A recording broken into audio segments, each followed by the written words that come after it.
saya akan menjelaskan materi tentang deflasi dan inflasi yang terjadi di negara kita ini, yaitu Indonesia. Nah, sebelum kita melangkah lebih lanjut, mari kita mengenal dulu apa itu teori inflasi dan deflasi. Nah, adapun definisi dari inflasi sendiri ialah inflasi ini adalah kenaikan harga barang dan jasa secara umum dan terus-menerus dalam suatu periode tertentu. Jika harga barang hanya naik sesaat dan tidak terjadi secara luas, itu belum bisa disebut sebagai inflasi. Nah, sedangkan dari deflasi sendiri adalah deflasi adalah penurunan harga barang dan jasa secara umum dan terus-menerus dalam suatu periode tertentu. Nah, setelah tadi kita mengenal secara definisi apa itu inflasi dan deflasi, tentunya ada yang namanya ciri-ciri inflasi dan deflasi. Nah, ciri-ciri dari inflasi sendiri yang pertama itu dia terjadi secara umum yang mempengaruhi sebagian besar barang dan jasa, bukan hanya satu atau dua barang saja. Dan yang kedua itu dia ini terjadi dalam jangka waktu yang cukup lama, yang dimana daya membeli masyarakat itu berkurang. Kemudian yang ketiga itu tantangannya itu dia inflasi ini bisa mengurangi daya beli masyarakat karena nilai uang yang melemah. Nah, kemudian apa sih ciri-ciri dari deflasi sendiri? Nah, mari kita mengenal. Yang pertama itu ciri-ciri dari deflasi adalah harga barang dan jasa turun secara umum dan terus-menerus. Yang kedua, masyarakat cenderung menunda konsumsi karena berharap harga barang ini semakin menurun. Dan yang ketiga itu bila berdampak buruk bagi pertumbuhan karena mengurangi keuntungan bagi produsen dan menyebabkan resesi. Setelah kita mengenal ciri-ciri dari inflasi dan deflasi, tentunya ada yang namanya faktor penyebab terjadi inflasi dan deflasi. Nah, apa saja sih faktor penyebab dari inflasi? Yang pertama itu ada namanya inflasi tarikan permintaan. Yang kedua ada namanya inflasi dorongan biaya. Yang ketiga ada namanya ekspektasi inflasi. Dan yang keempat ada namanya inflasi yang disebabkan oleh impor.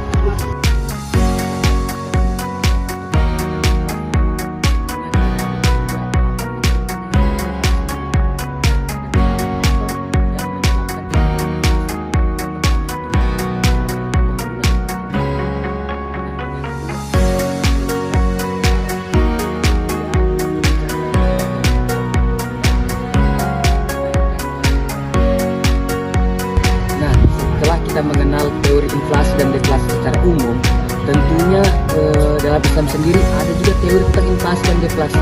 Nah, di dalam perspektif Islam, inflasi dan deflasi ini adalah merupakan fenomena ekonomi memiliki dimensi moral, memiliki dimensi sosial, dan memiliki dimensi keadilan ekonomi. Nah, setelah tadi kita mengenal inflasi sebagai fenomena ekonomi, ada juga yang namanya deflasi sebagai fenomena ekonomi. Nah, dalam Islam sendiri, deflasi bisa menjadi tanda ketidakseimbangan ekonomi yang bisa disebabkan oleh beberapa faktor. Yang pertama itu distribusi kekayaan yang tidak merata. Kemudian yang kedua ada kurangnya peredaran uang dalam sektor real akibat sistem keuangan berbasis bunga atau riba. Nah, yang ketiga itu melemahnya aktivitas perdagangan akibat ketidakstabilan ekonomi dan ketidakpercayaan pasar. Nah, selanjutnya mari kita mengenal inflasi sebagai fenomena ekonomi. Dalam perspektif Islam, inflasi bisa terjadi karena faktor alami, tetapi seringkali diperburuk oleh praktek ekonomi yang tidak sesuai dengan prinsip Islam, seperti pencetakan uang tanpa kontrol, transaksi berbasis riba yang meningkatkan jumlah uang beredar tanpa nilai real. Nah, ada juga yang namanya penimbunan yang menyebabkan kelangkaan barang dan karena harga sirkulasi yang menyebabkan kenaikan harga. Ya, selanjutnya mari kita mengenal inflasi dan deflasi sebagai fenomena moral dalam Islam. Nah, Islam sendiri mengajarkan bahwa ekonomi harus berbasis pada nilai-nilai moral dan etika. Nah, inflasi dan deflasi seringkali terjadi akibat ketidakjujuran dan ketidakadilan dan eksploitasi dalam Islam. Nah, Islam menekankan beberapa prinsip dalam mengatasi inflasi dan deflasi, seperti larangan menimbun barang, larangan riba sebagai penyebab ketimpangan ekonomi. Ada juga namanya larangan pas-pegarar, yang sehingga dia menyebabkan spekulasi yang berlebihan. Nah, ada juga yang dimaksud sebagai menerapkan konsep tawazun, sebagai keseimbangan dalam ekonomi. Nah, inflasi dan deflasi sebagai fenomena sosial dalam Islam. Nah, inflasi dan deflasi ini bukan hanya berdampak pada harga barang, tetapi dia juga memiliki dampak sosial yang luas, terutama bagi masyarakat miskin dan kelas menengah. Nah, apa sih dampak dari inflasi? Ada yang pertama itu dia bisa mengurangi daya beli masyarakat miskin. Yang kedua, berikan perkembangan ekonomi. Dan yang ketiga itu dia memicu ketidakstabilan sosial. Nah, dampak dari deflasi ini pertama itu meningkatkan pengangguran. Nah, yang kedua itu dia bisa menyebabkan kemiskinan yang meningkat. Kemudian yang ketiga itu dia bisa menekankan roda ekonomi dan investasi.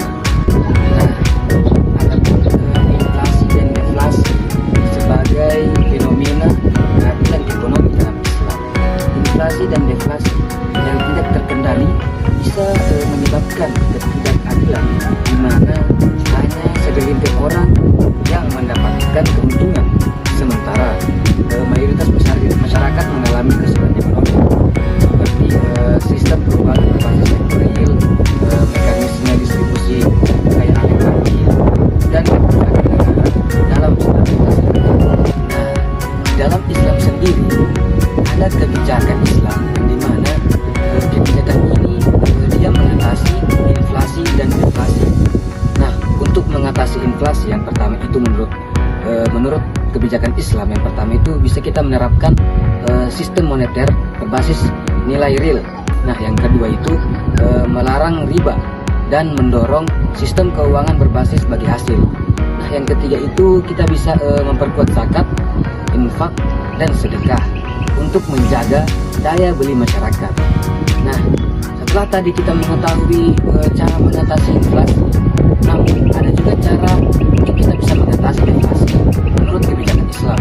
Yang pertama itu kita bisa melakukan atau mendorong ekonomi berbasis sektor real. Yang kedua itu memastikan pemerintah itu aktif dalam menetapkan harga. Nah, yang ketiga itu kita bisa menggunakan zakat dan wakaf produktif untuk mendukung konsumsi dan investasi.